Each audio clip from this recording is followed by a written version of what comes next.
Going to read N Raghuraman. दर्द और आनंद जिंदगी नाम के सिक्के के दो पहलू हैं। जब हम अपने व्यवहार को बहुत परिपक्वता के साथ देखना शुरू करते हैं, हमें महसूस होता है कि हमारे और हमारे बारे में कई पहलुओं में भारी बदलाव की ज़रूरत है। ऐसा नहीं है कि हम बदलाव नहीं चाहते, लेकिन इन बदलावों को लाने के लिए संघर्ष करना पड़ता है।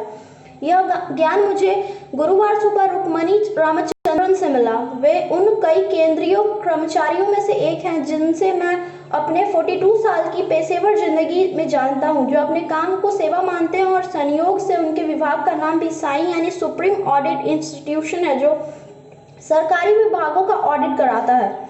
उन जैसे लोगों की वजह से ही कोई सरकार सुशासन का गौरव पाती है। इसीलिए मुझे वे भी भेजती हैं, उसे मैं गंभीरता से पढ़ता हूँ क्योंकि वह सोचने पर मजबूर करता है।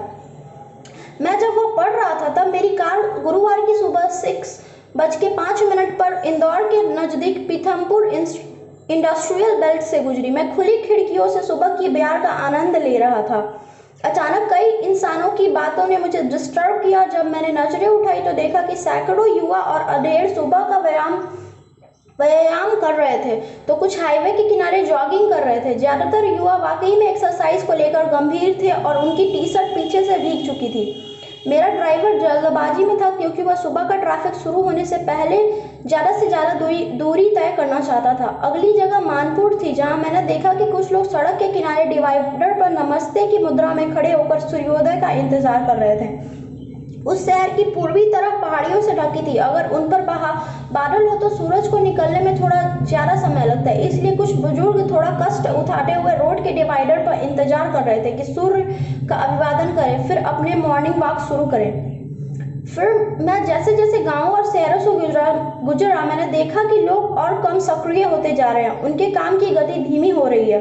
सड़क किनारे के ढाबे या तो खुले थे या खुल रहे थे, लेकिन हर गांव झाड़ू लगाने और पानी छिड़कने तथा यात्रियों के लिए तैयार होने में पिछले गांव से पीछे चल रहा था।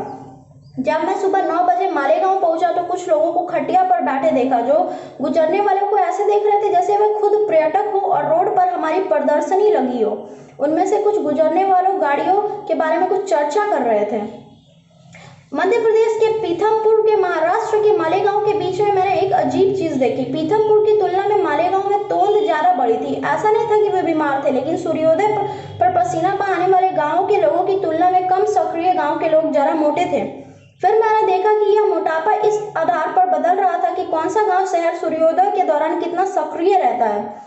यह बात जब मैंने ब्रेक के दौरान एक स्थानीय से साझा की तो उसने कहा कि सभी बदलना चाहते हैं, लेकिन ज्यादातर ऐसा नहीं कर पाते। धीरे धीरे अक्षमता पनपती है, इससे हताशा जारी रहती है। चूंकि हम मनसा के स्तर पर तो बदलने में सक्षम है, लेकिन उसे अपने कार्यों में लागू नहीं कर पाते।